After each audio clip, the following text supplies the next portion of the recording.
Jewellery industry को represent कर रहे हैं और आप जो चेयरमैन भी है जेम ज्वेलरी काउंसिल के, ऐसे में आपकी पसंद क्या होगी? किस विकल्प में लोगों को इन्वेस्टमेंट शॉपिंग करने की आप सलाह देंगे संयम? देखिए, कभी भी as a gem jewellery domestic council सब लोगों को यही बोलते हैं कि गोल्ड की बार्स, कॉइन्स, उसके अलावा गोल्ड की जो ज्वेलरी है, आज अपन देखेंगे कि 800 टन ऑफ गोल्ड इंडिया के अंदर आता है और 250 टू 200 टन ऐसा गोल्ड है जो ओल्ड गोल्ड जो लोगों के पास पड़ा है वो वापस एक्सचेंज होता है, जिसको ज्वेलरी नई करके वापस बनाते हैं ज्वेलर्स। तो जो कस्टमर है जब खरीदने जाता है हॉलमार्किंग चेक करके, जब भी ये गोल्ड की ज्वेलरी खरीदते हैं, तब उनको ये देखा गया है कि आने वाले सालों के अंदर हर साल 11% ऑन एन एवरेज रिटर्न मिलता ही है गोल्ड ज्वेलरी के अंदर।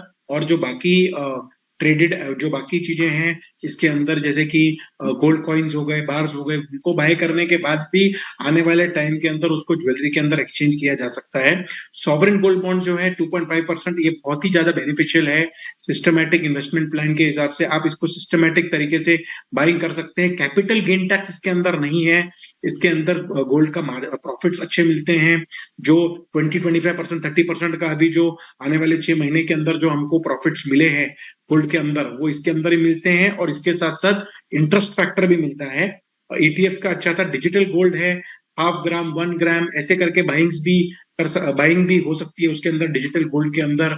आज के तारीख में हमारे जो रिटेलर्स हैं उन्होंने भी बहुत सारे प्लान्स बनाए हैं, 11 मंथ की स्कीम्स बनाई हैं काफी रिटेलर्स ने। जब भी आप गोल्ड के रेट आज भी बुक कराओ, जब आप फर्स्ट इन्वेस्टमेंट दे सकते हैं, जब फर्स्ट इंस्टॉलमेंट देंगे, और 11 मंथ के बाद जो रेट कम है आज का है या उस टाइम का है, उसको आप काट कर सकते हैं। ऐसी भी बहुत सारी स्कीम्स रिटेलर्स ने निकाली हैं। तो गोल्ड हमेशा बाय करते रहना चाहिए। आज अगर हम गोल्ड बाय करके चलते हैं तो अगले साल हमको लगता है कि अभी जब खरीदा तभी लगता है महंगा, लेकिन उसका 1 साल बाद हमेशा लगाता है कि गोल्ड हमने 1 साल पहले बहुत सही रेट और सस्ते रेट में खरीद लिया।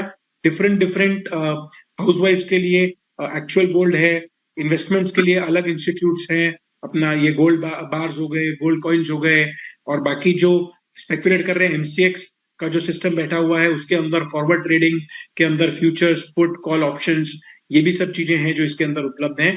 तो डिफरेंट तरीके से इन्वेस्टमेंट करने के अलग अलग सोच है, उसके हिसाब से इन्वेस्टमेंट्स करने चाहिए। सैम मेहरा जी, आपसे मेरा अब ये सवाल होगा, ऊंचे दाम में क्या जो आपके मेंबर्स हैं, एसोसिएशन के मेंबर्स हैं, वो कुछ इस तरह के विकल्प ग्राहकों को दे रहे हैं कि ऊंचे भाव पर या से कम डिस्काउंट पर उनको सोना मिल जाए? इस तरह के कुछ स्कीम भी ज्वेलर्स की तरफ से दिए जा रहे हैं, क्योंकि हाजिर में डिमांड की जो रिपोर्ट आ रही है वो काफी कमजोर है।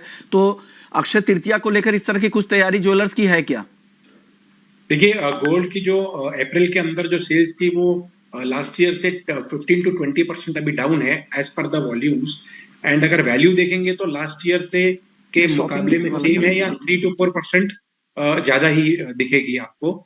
तो मुझे लगता है कि जितने ज्वेलर्स हैं उन्होंने अक्षय तृतीया के पहले जो हर साल की सेल्स आती है 20 to 25 टन के करीब की सेल्स आती है एवरी ईयर, ये साल भी मुझे लगता है कि अगर 5-7% घटे लेकिन सेल्स उसके मुकाबले में उतनी ही आएगी। ज्वेलर्स ने काफी स्कीम्स लगाई हैं, डिस्काउंट स्कीम्स लगाई हैं अक्षय तृतीया के पहले। आज बुकिंग करें गोल्ड रेट की, और अगर अक्षय तृतीया के दिन गोल्ड रेट कम ज्यादा होगा तो उसके अंदर भी फायदा मिल सकता है, ताकि अब आज का कम है या अक्षय तृतीया का दिन का कम है वो रेट पकड़ा जाएगा। ऐसे स्कीम्स लगाई हुई हैं। उसके अलावा जो मेकिंग चार्जेस हैं उसके अंदर थोड़े से डिस्काउंट्स दे रहे हैं। कुछ ज्वेलर्स हैं वो 22 कैरेट के अलावा 18 कैरेट की भी ज्वेलरी रख रहे हैं, ताकि उसके अंदर 17% का बेनिफिट एक एंड कंज्यूमर को मिल जाए। 14 कैरेट के अंदर डायमंड ज्वेलरी रखी जा रही है, जिससे और 30-35% का और फायदा एक एंड कंज्यूमर को हो। तो ये काफी प्राइस फैक्टर को लेके काफी सारी सोच डाल रहे हैं रिटेलर्स इसके अंदर, और काफी सारे ऑफर्स, रेट की ऑफर्स, काफी सारी स्कीम्स, गिफ्टिंग स्कीम्स भी दी जा रही है, इसके अंदर गोल्ड ज्वेलरी के साथ साथ चांदी के सिक्के भी एक सर्टेन परचेज के साथ दिए जाएंगे। तो मुझे लगता है कि ओवरऑल जितनी जो स्कीम्स हैं जो अक्षय तृतीया और दिवाली के टाइम पर हम बनाते हैं, उन स्कीम से काफी कस्टमर्स का रुझान आता है। और 3 महीने पहले ही डिफरेंट डिजाइनिंग और डिजाइन के साथ साथ डिफरेंट एक पूरी रेंज की जो लॉन्चिंग है, सारे रिटेलर्स यही 15 डेज के अंदर करते हैं, जिससे नई ज्वेलरी भी दिखने को मिलती है और अपनी दुकानों को भी सजाया जाता है। तो ओवरऑल एंड कंज्यूमर बेस को रुझान कर लाने के लिए काफी सारी स्कीम्स और रेट्स की भी बेनिफिट्स कंज्यूमर्स को दिए जा रहे हैं। आप बताइए सैम, क्या इन्वेस्टमेंट के लिए सही भाव है? क्या आप क्या देख रहे हैं? अगर गोल्ड किसी को खरीदना है तो किस भाव पर आप खरीदने की सलाह देंगे? देखिए, गोल्ड अभी काफी वॉलेटाइल रहा है। $2400 के बाद $100 घटे $2300। मुझे अभी भी लगता है कि अभी 2350 के 49 के भाव आ गए हैं, लेकिन अभी भी मुझे लगता है $100-150 की और मंदी गोल्ड के अंदर आ सकती है, क्योंकि अभी जितने हाई प्राइस के बाद फेड ने बोले अपने रेट्स नहीं घटाएंगे। पहले 5 रेट्स कट की बात थी, बाद में 2-3 रेट कट की बात थी, अभी बोल रहे हैं जून या सितंबर में एक रेट कट हो। लेकिन जो जिस तरीके के डाटा आ रहे हैं यूएस के अंदर, हो सकता है एक रेट कट भी ना हो इस साल के अंदर अंदर। तो मुझे लगता है कि एक बार रेट्स ने ऊपर 100% जाएगा, लेकिन एक बार एक हल्का सा इसके अंदर करेक्शन आएगा। 2200-2178 का जो 50-60 डेज का जो मूविंग एवरेज है, उसके हिसाब से रेट एक बार $2200 के आसपास आने के बाद वापस $2600-2700 की रेंज लेगा। चाइना के अंदर जो रियल एस्टेट मार्केट हो गई या बाकी जो यूएस के अंदर जिस तरीके से चल रहा है, तो इसको थोड़ा सा और सब्सिडाइज करके वापस ये गोल्ड स्टीम लेगा।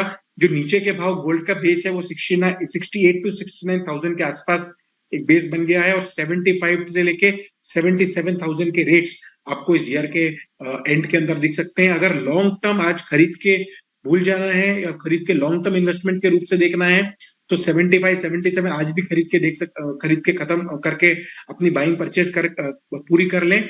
वरना आगे जाके अगर मिड अक्षय तृतीया के बाद भी अगर एक सोच बनाते हैं, तो $50-100 के आसपास की जो मंदी है उसका लाभ भी उठा सकेंगे। आप सैम मेहरा जी बताइए, छोटा जवाब दीजिएगा, चांदी पर क्या राय है आपकी? चांदी मुझे लगता है बहुत सप्रेस्ड है अभी। जिस तरीके से गोल्ड बढ़ा है, चांदी का भी पेस अभी तक उस तरीके से नहीं बढ़ा है। मेरा टारगेट नियर टर्म में 85 to 90,000 है, लेकिन अगर आप 1.5 साल में पकड़ेंगे और $50 के हिसाब से जो हाई इसका पकड़ेंगे, तो 1.25 से 1.5 लाख रुपए तक भी चांदी जा सकती है। और चांदी के अंदर जिस तरीके से इंडस्ट्रियल डिमांड है, ज्वेलरी की डिमांड है, जिस तरीके से गोल्ड के अंदर भी कुछ धातु डालना पड़ता है चांदी का ताकि उसकी फिनिशिंग सुधारे, तो चांदी की अभी चाइना के अंदर और बाकी कंट्रीज के अंदर इंडस्ट्रियल डिमांड देखते हुए, बाकी सब डिमांड्स देखते हुए जिस तरीके से सप्रेस्ड है, और इतने सालों का रूटीन रिकॉर्ड देखते हुए, चार्ट्स देखते हुए, 1.25 से 1.5 लाख रुपए तक की चांदी आपको 1 से 1.5 साल के अंदर दिख सकती है।